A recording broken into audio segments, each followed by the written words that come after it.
Well, g'day everyone, how's it going? Coming at you from the home studio today, and I want to talk in this video about the Mavic 2 Pro and my best settings for this drone. The way that we shoot with it is we do some real estate stuff, we do some cinematic stuff, but basically I want to show you the settings that we lock in on this thing. And this is probably, if I can talk about it just quickly before we get into that video, it's one of the best consumer drones, I think, sort of at a semi-pro, pro level. Amazing for travel, amazing for anything that you're doing commercially as well. Has the Hasselblad camera. It's got, the resolution 4K is really nice. It's got some great log profiles as well, which is really good for, color grading situations where you want to apply a look or have something cinematic. Love the way this thing flies. Super fast drone, super nimble. You can do really good, movements with this drone, and it's got a lot of automatic features as well. So you would have just seen recently that the Mavic Mini came out. That looks like a really cool, fun little drone. But really, in terms of having something that can shoot commercial quality and quality that we put into our corporate films and pieces for brands and businesses, this thing is really something that you need. You either need one of these or stepping it up to the Phantom 4 Pro, which is also an amazing drone. But let me take you through the settings on this drone and we'll get straight into that, and you can see how I set it up, how I run with it to get really cinematic footage out of the Mavic 2 Pro. Right, so now let's go through the settings that are used to set up the drone. So if you click over here, this is where your settings are for the camera. So jump into camera settings. ISO I tend to stick to 100 because that's what I'm used to shooting in, and it gives you a really clean image. The f-stop would be dependent on what you're shooting, but for the sort of stuff that we do, around between 3.5 to 5.5 or 5.6 or 6.3 is generally quite a good f-stop to use. Shutter is going to be 1/60th because we're actually going to shoot in 30 frames per second. Always shoot in 30. We're going to always shoot in 30 frames per second. So 1/60 shutter is really good for that. And this exposure is just showing me that I'm obviously underexposed because of where I'm sitting in the room here. But this would normally indicate where your exposure sits. So you want to try and get a balance between these three: ISO, aperture, and shutter. But shutter, you always want to stick to 180-degree rule, which is twice the frame rate. So that's really key there, to make sure your shutter is sitting at twice the frame rate. So for the video size, we want to do 4K 30 frames per second. That's always what I shoot in. We actually conform most of the 30 frames per second film that we shoot on this drone down to 25 frames per second. So it gives you a little more cinematic feel to the shots. So always there. If you wanted to shoot in 60 frames per second, you would actually go up further and you would shoot in 2K, and then you could bump up to 60 or 50 frames per second. And that's a nice way to do that. But if you want to shoot in HQ, you can shoot in HQ at 30 frames per second. You can shoot in 4K full field of view at 30 frames per second. So we would generally stick to 4K full FOV at 30 frames per second. And then you've got options there for 2K, as I said, or 2.7K, all the way up to 60. So if you did want to shoot in 60 and then conform it down, you could, but I would stick to one of the two, probably this one 4K HQ 30 frames per second. So that's for the video size. And then for format, we always shoot in MOV. For white balance, we choose auto white balance generally. If it's a really sunny day, we might go sunny, but usually just shoot in auto and it's fine. The only thing that you might want to watch there is if it does change the white balance as the shot changes. So if you're shooting from into the sun to out of the sun, then I would recommend locking in a Kelvin value.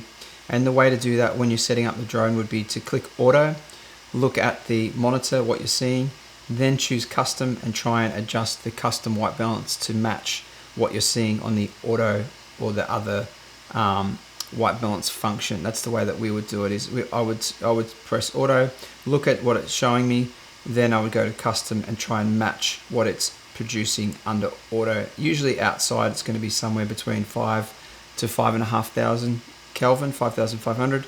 Inside it's going to be 4 to 4,600, somewhere like that. But you're always going to be around the 4 to 5,000 Kelvin. But you'll see what it produces with auto, and then you can match it with the settings from there. So that's a really good way to do that.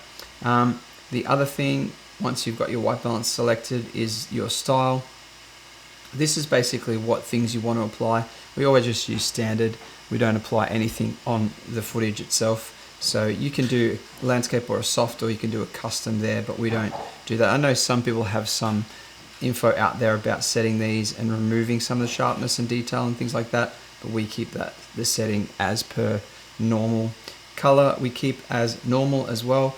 We could shoot D-Log or HLG, but we tend to just go normal with the color because that gives us what we need. And then sometimes we desaturate that to match a edit or a grade. Sometimes we add saturation, but the normal color space is good for us. And I would recommend you experiment with that. Experiment with D-Log, and you know, obviously D-Log, Emmett's saying here you need to use the H.265. So you got to switch out to H.265 to use D-Log. HLG is the same in H.265, so we keep it normal so we can just shoot H.264. So the camera video, here we go for H.264. We like that codec, and we're matching that up with other H.264 codecs. So the image format is RAW. We don't want to produce any images. This is for shooting, not video anyway. This is for the camera, but we use RAW for the video format. So that's all of that.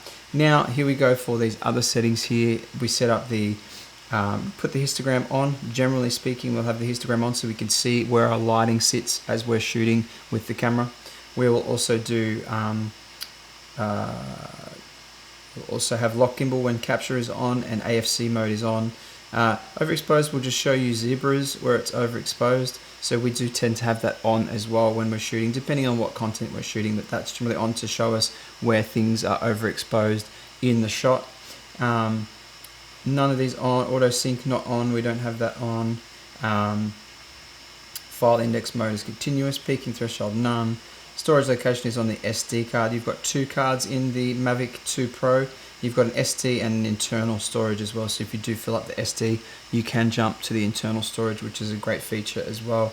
So yeah, then you've got a reset button for camera settings, but that's basically all the settings for video that we would use for this. So I know that we've got it in 4K 30, everything else is set up. Yeah, and that's basically what we would set for this section here. And then you can see this is going to show us the SD card, some of the footage on the SD card. So you can review everything there that's on the SD card, which is cool as well. So that's kind of those settings. Now the other settings in this area here is basically we use this gimbal here. We use this here to adjust the gimbal on the camera up and down. So for sort of panning shots, I'll show you one now that we do with the houses that we shoot. It's a type of shot that we do for pretty much every house for the closing shot in this type of houses that we do. So we're actually using this here to track the gimbal up and track the gimbal down. And so you can see here, when I grab the drone, I'll show you what that looks like as well. Okay, so there you can see moving the gimbal down, and then by pressing the upper button here, really slightly, that's moving the gimbal up. Now, why that's important for us is because we really need that to be micro adjustable. So now into the gimbal settings here, and advanced settings here is the gimbal pitch speed. So we set that to 18, and then the pitch smoothness to 18 as well. And enable upwards gimbal tilt to 30 degrees, we allow that so we can go further up. That will be basically, if I run the gimbal now with this control here, it'll basically drop the gimbal down and push the gimbal up, and it will have like a smooth ending. Once I let go, it'll end smoothly. So if we were to boost that up to 100, and then you know, that's really, really fast. I think when you get the drone, it's quite fast. So we pull that right back to 18 so that we can really comfortably and easily adjust that to get the cinematic shots that we're looking for. So this is the setting that will help you to control the gimbal and make it smooth when you're doing gimbal moves. So that's how we have that set. One of the other ones is probably really important is the battery as well, to have your low battery warning at 25%. So we have that come on pretty early on because we don't want to be stressing about having a low battery and being a long way away from what we're shooting. So we have this set to 25%, and then from there we try and get it back before it gets to 10%. So we're not trying to race the clock with the battery. The drone might only be up for 20 minutes, maybe even 15 minutes before that first low battery warning comes on. But that lets us know, okay, one more shot and then we're going to bring the drone home. We've got 2 extra batteries that we use, so we don't need to push for that. And then we don't show the voltage on the main screen because we're just showing the percentage, so that's all fine as well. But that's kind of how we have that set, and that seems to work really well for us. So we also cache during video shooting.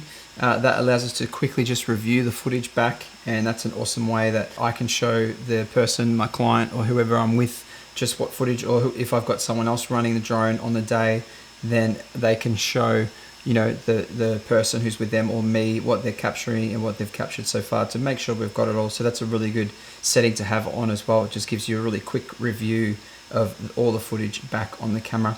But that's basically all the settings for video on the Mavic 2 Pro.